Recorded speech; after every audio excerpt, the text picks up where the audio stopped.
Bienvenidos, aquí estamos haciendo un casting en Acapulco. It's the Angel Clark Show. Broadcasting Live from Acapulco. America, which is a marvelous idea, a unique idea, fantastic idea. I'm extremely pro-American, but America has ceased to exist. Because it's been run by idiots for a very long time.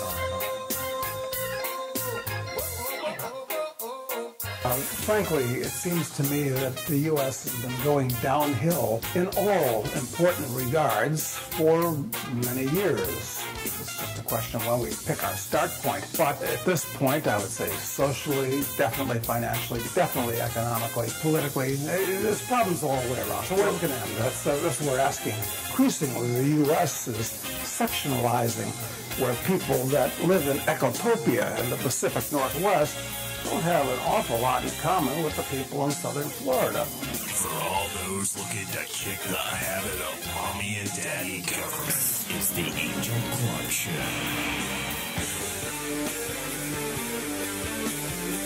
Welcome to the Angel Clark Show on RadioFreedom.us. This is it, folks. This is our very first ever show from Acapulco, Mexico. I know, it's so exciting. It's happening. It's happening, right? And I'll tell you, there's something very weird that's going on in the studio right now. Right now, we are using the studio of Jeff Berwick from the Dollar Vigilante. And he has his show that he puts out, Anarchast. And he has a video footage for his show. So what we're doing is we're doing the show live, and as we do the show live, we're recording. And it's the first time ever that we have recorded an episode of the Angel Clark Show with video. And we're going to end up putting the video on, I don't know, I guess our YouTube channel. Right? I guess we'll put it up on our YouTube channel. Now, because this is our first ever show in Mexico, and we just traveled for 22 hours to get here. That's what we're going to be focusing on first, is the traveling and what it was like to get here, and what the trip has been like, and what it's like in Mexico, because this is a whole new world. So, first, the reason for the secrecy about where it was that I was moving to is my own paranoia. I know I'm a paranoid person. I know this for a fact. I'm very, very paranoid.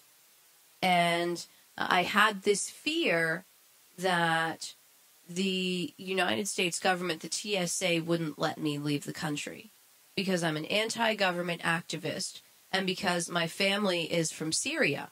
And we just so happen to be bombing the hell out of my family right now. So I had this fear, right, that the government would say, no, you don't get to leave. You're on some really fun fly lists, so you have to stay in the country. But we left BWI Baltimore at, I guess our plane left at like 5:30 in the morning, or 6. So we got to BWI at like 4 a.m. And we made it through security, I think, with no problems whatsoever. I mean, we were in and out.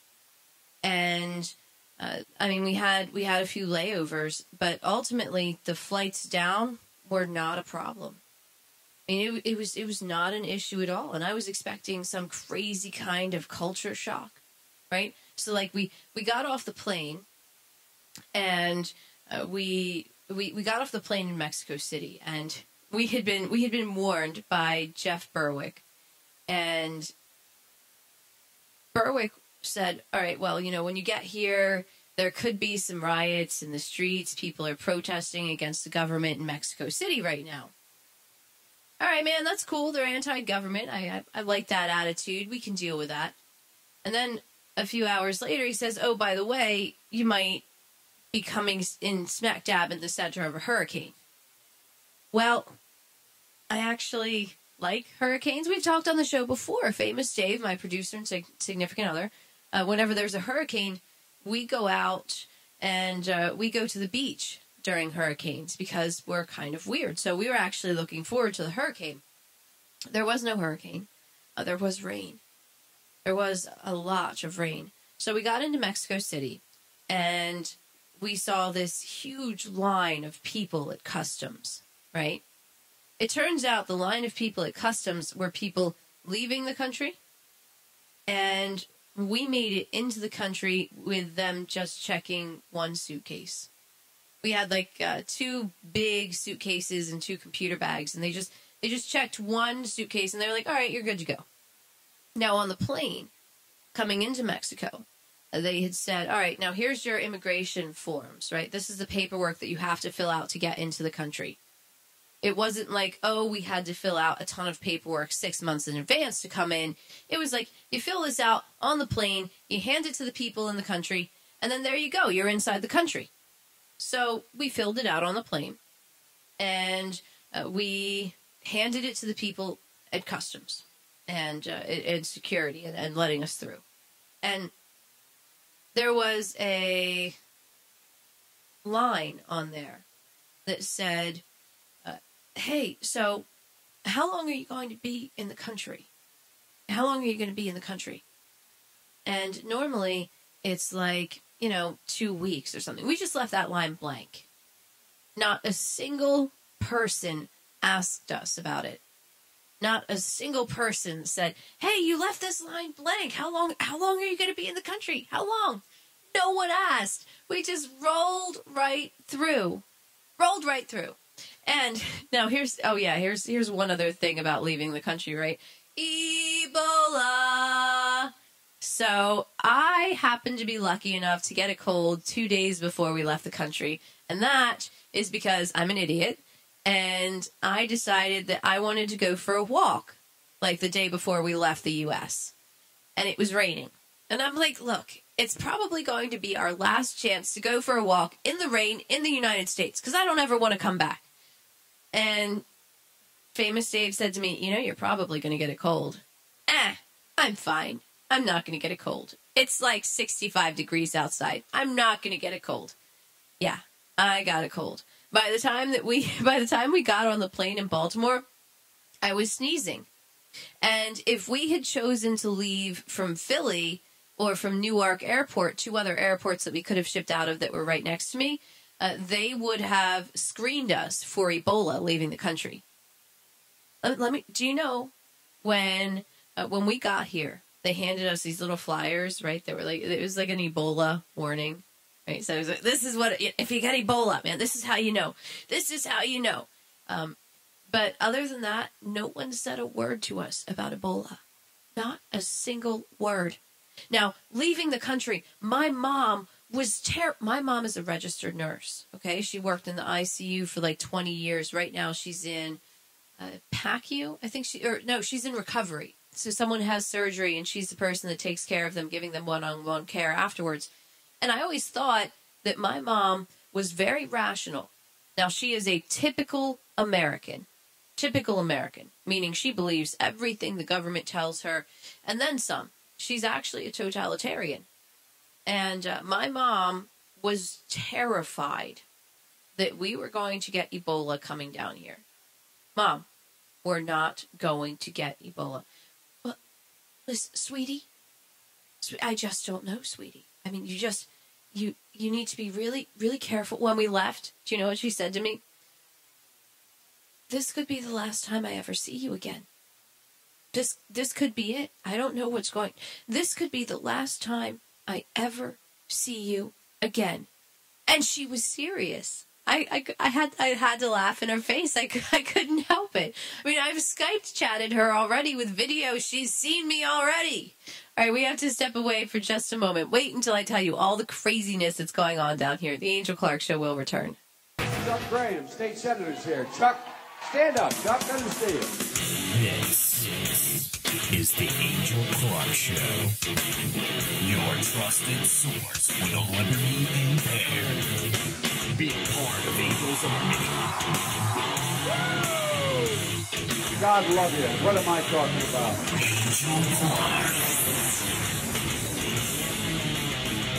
Welcome back to the Angel Clark Show. So we are live from the studios of Anarchast of Jeff Berwick, the Dollar Vigilante. And this is our first ever show from Acapulco, Mexico, the place where we now live. But we haven't found a house yet. We'll get to all of that. We will. Because first I want to fill you in on the details of what it was like coming down here. Because I've had hundreds of messages and questions in the last 2 days from people asking, was it tough to leave the country? Was it tough to get into Mexico? What is it like there? What is it like? So I've had all these people asking me all these questions, and I figure it's easier to do an episode of the show that is just kind of an explanation of all of these things. So, no Ebola. So we were able to leave the U.S. And one thing I have to mention, too, is I've never seen the United States population as terrified as they are right now of Ebola. Every single person in the country that I speak to is petrified of getting Ebola. I would say maybe 85% of the population. And I don't understand it. And I've never seen such fear and have it happen so quickly. I mean, it was within a week, people just started freaking out about Ebola. So I felt that we were leaving at the correct time, because pretty soon they're going to start enhanced screenings at airports leaving the country. If you have a fever, you're not going to be able to get on the airport. You're going to be quarantined probably there or something. Like they're going to take it to an extreme, and people are going to thank them for it, because they're going to say, "Oh, you're keeping us safe from Ebola. You're keeping us safe. Thank God we have the government to keep us safe." So we get to Mexico City, and Famous Dave had told me that he could speak Spanish, right? He said, I used to have employees that were from Guatemala. I can speak the Spanish. We come down here, and you know what he can say? No hablo español. Like, that's it. That's all he's got. No hablo español. He's got no Spanish. And me, I took years of Spanish in high school, but I never really paid attention I didn't like the teacher. All right, the teacher was mean. So I'm picking up smatterings. But also, when you take Spanish in school, the person that's teaching you Spanish has most likely never been to Mexico, has most likely never been to a place where people speak Spanish quickly. So people here, obviously, when they're speaking Spanish, they're speaking very, very fast. And to be honest, I think I've learned more in 3 days of Spanish than I did in 5 years of Spanish in high school and college. So I'm learning things quite a bit, and I'm picking it up quickly. So we got to Mexico City, and we took a taxi from the airport, and that taxi took us down to a bus station. Now, in the airport, we exchanged some of our dollars for the Mexican pesos, but we didn't exchange all of them.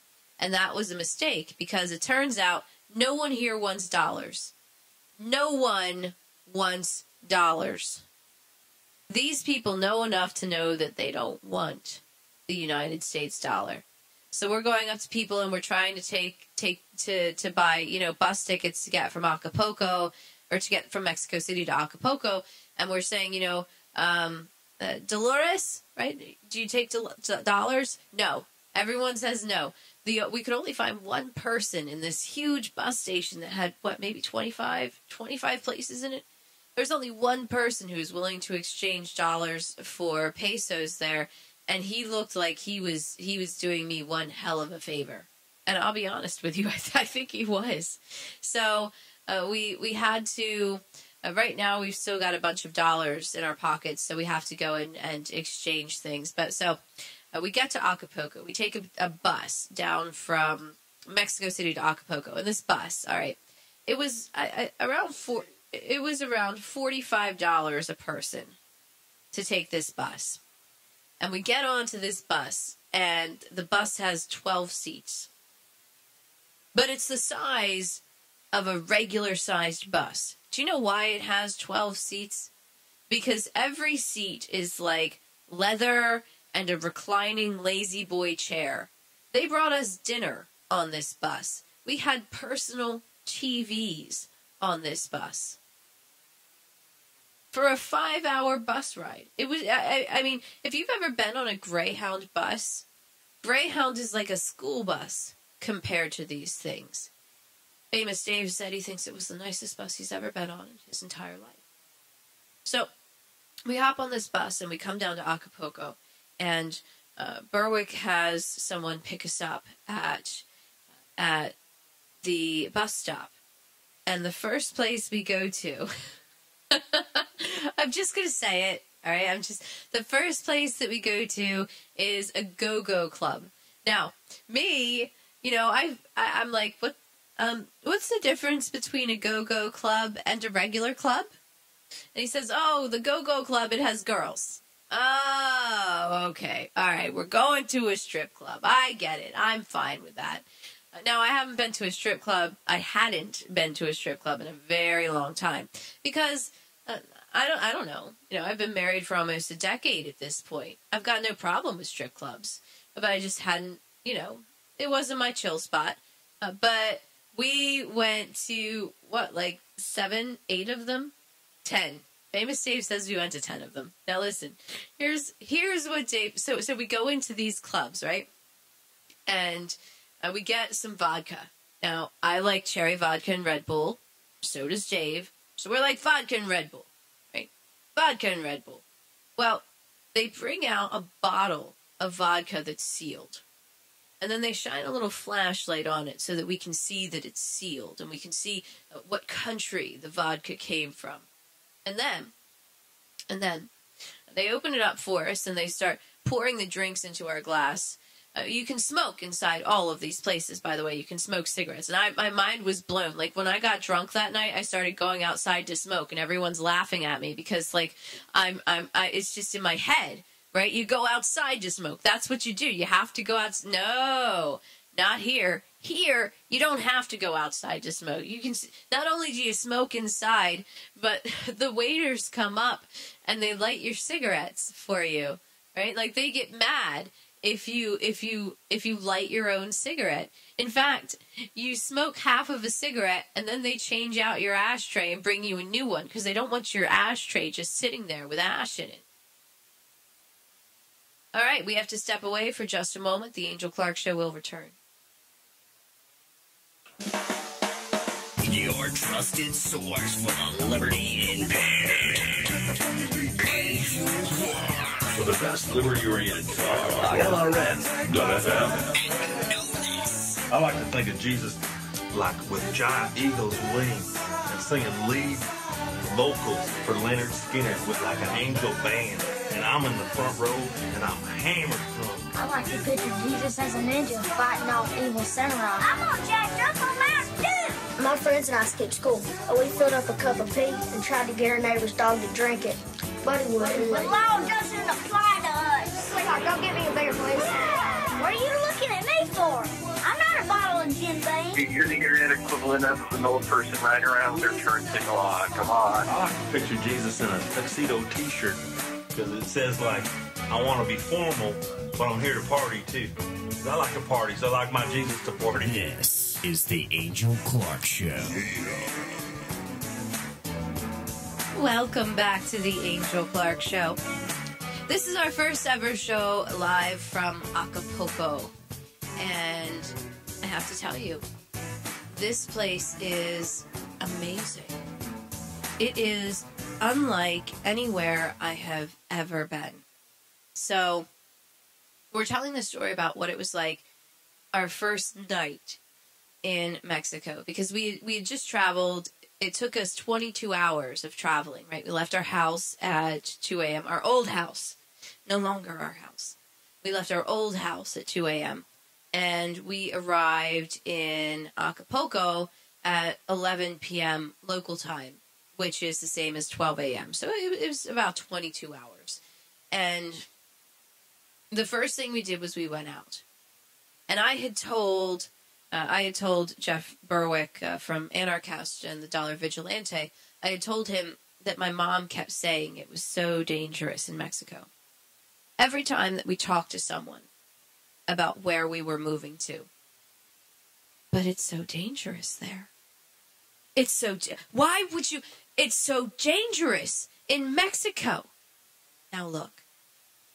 It's more dangerous in Chicago than it is in Mexico. Hands down. And there are plenty of people that live lives in Chicago that are happy.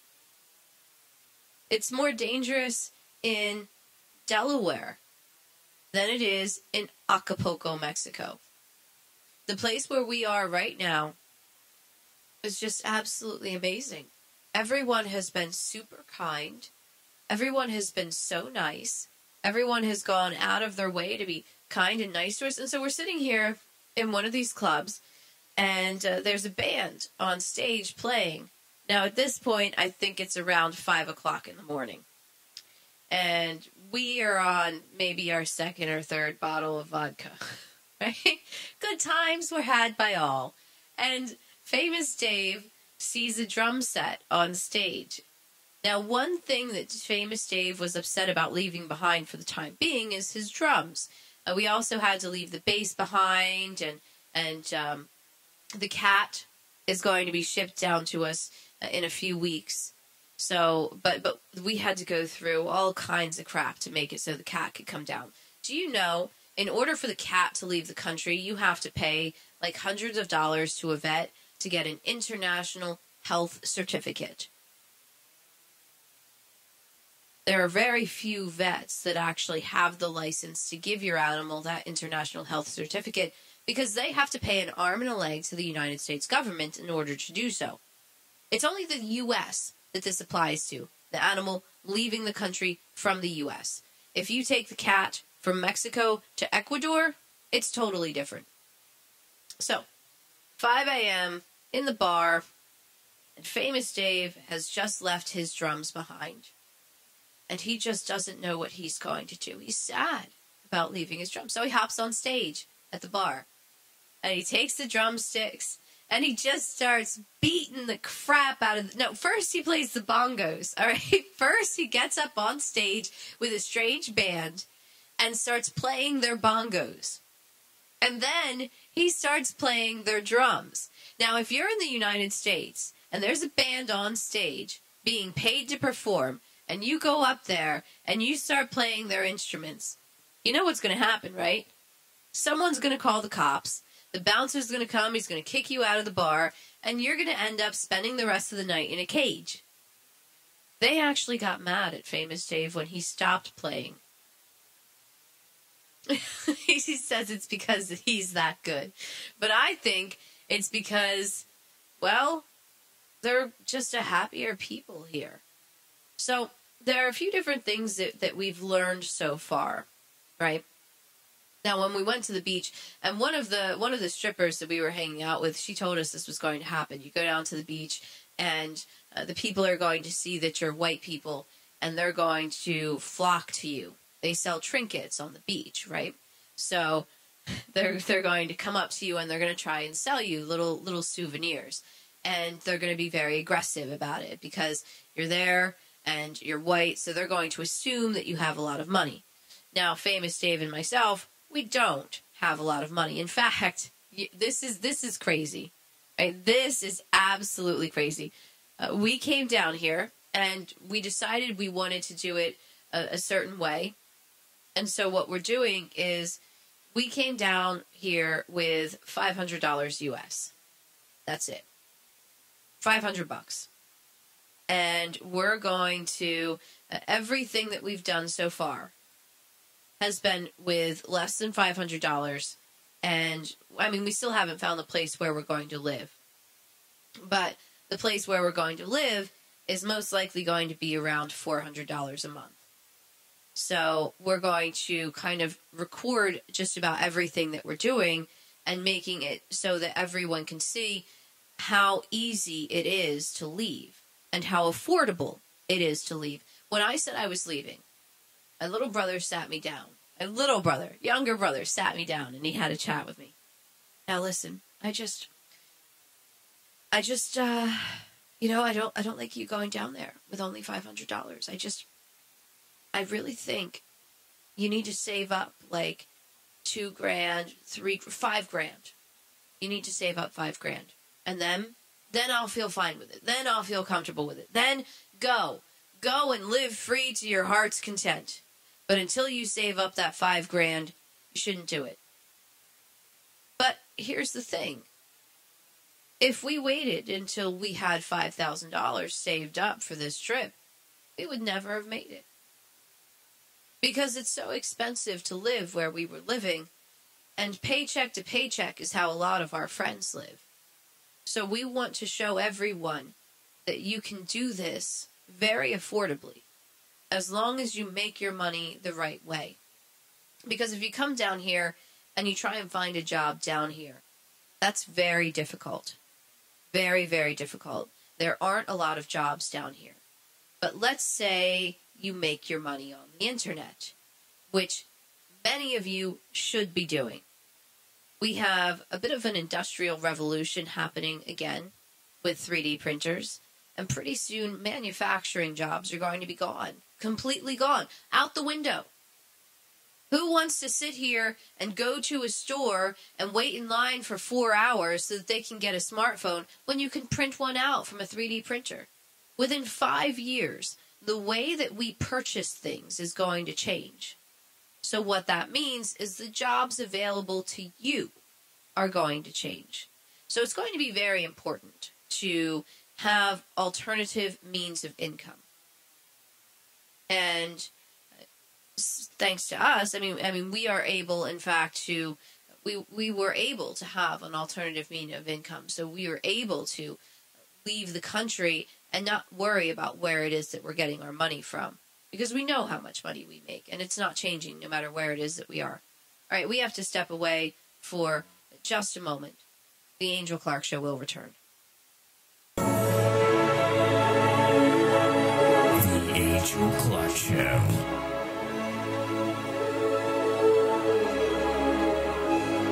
What's the reigning philosophy in this country now? I promise you, it's not what it used to be. It's statism and collectivism. Those are the reigning philosophical things. So God philosophy, it's not even that. It's no philosophy. Most of these people don't even think about this. They don't have a philosophy. They don't have a view on life, actually. So this is why the country has gone downhill.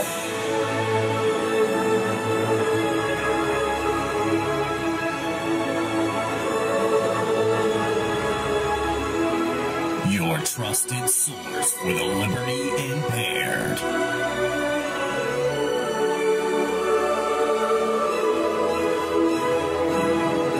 This is the Angel Clark Show.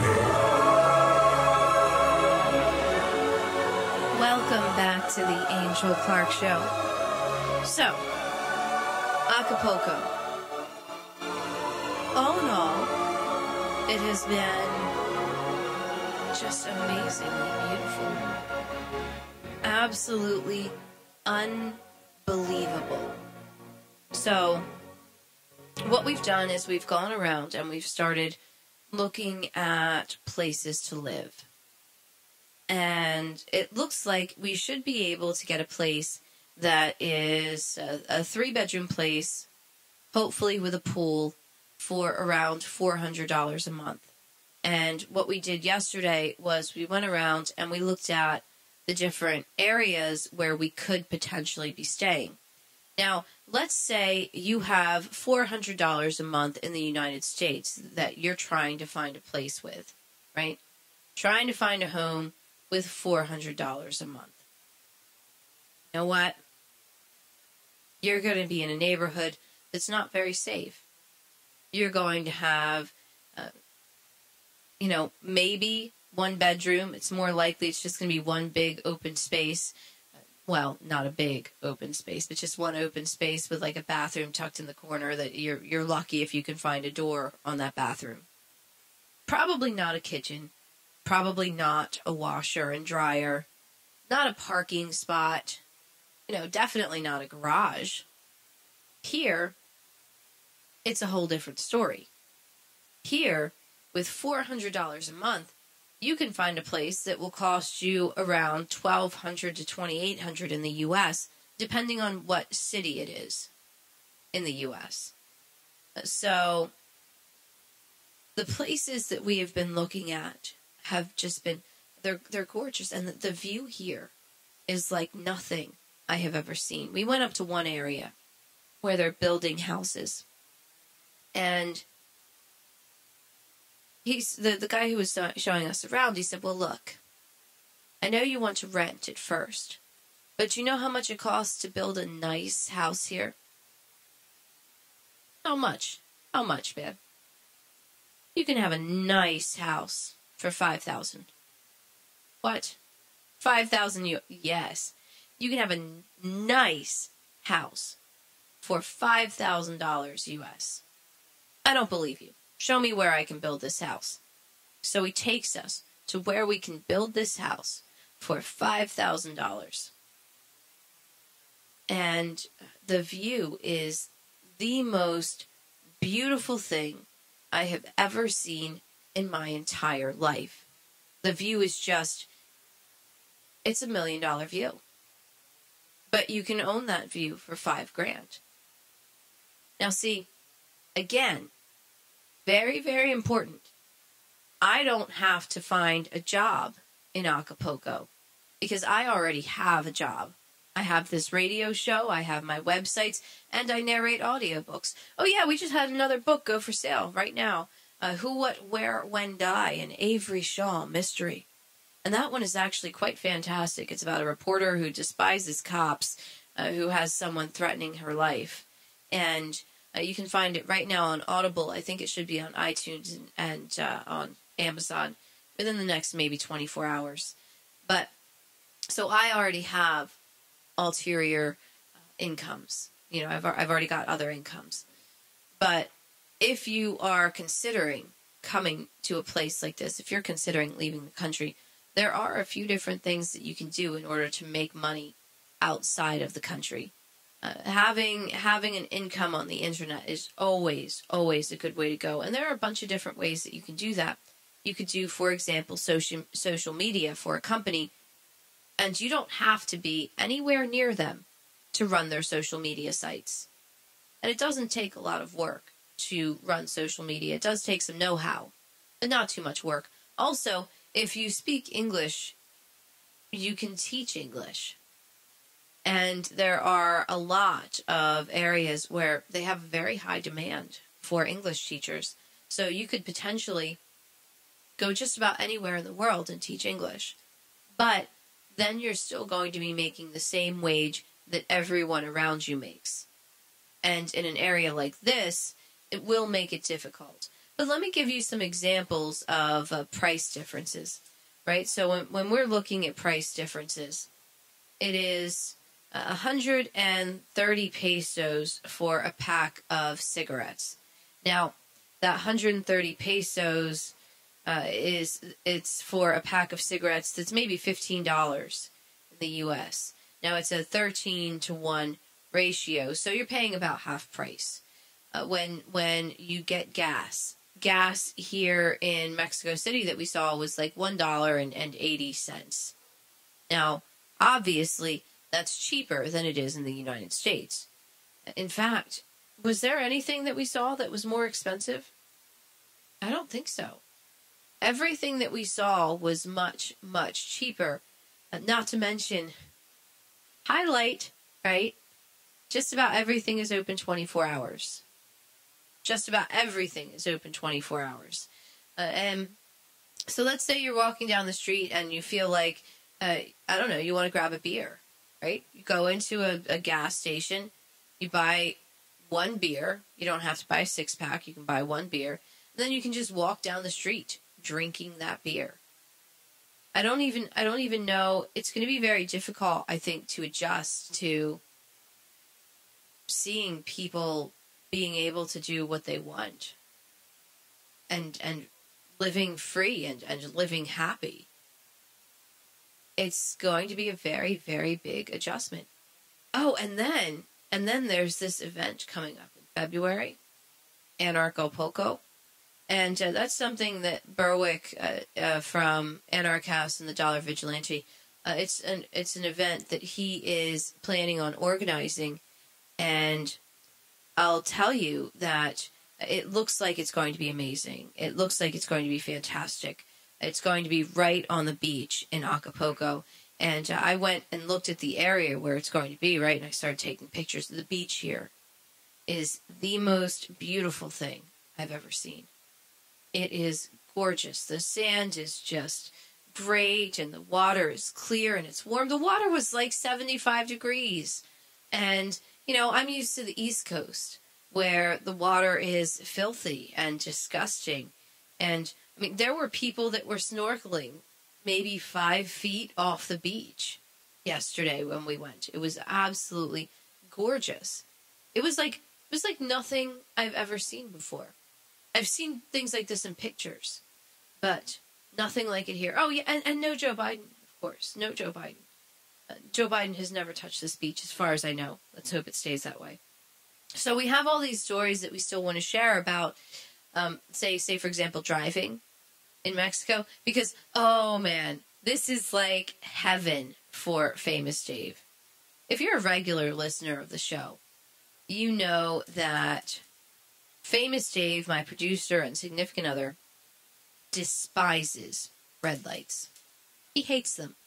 He hates them so much. Whenever there's a power outage, he gets so happy because there's no red lights. There's no one telling you you have to stop your car at a certain time for no reason.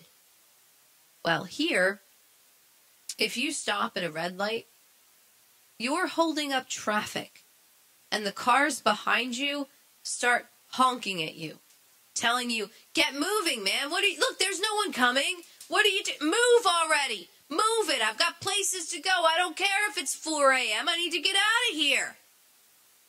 No one stops at red lights here. And in fact, they get mad at you if you stop at a red light. Famous Dave over here is an absolute heaven, except he doesn't want to drive because you can get a taxi apparently for like 25 cents. So he's like, screw driving, man. You know, maybe we'll get a moped or a scooter or something and then run red lights and that. We have to step away for just a moment. The Angel Clark Show will return.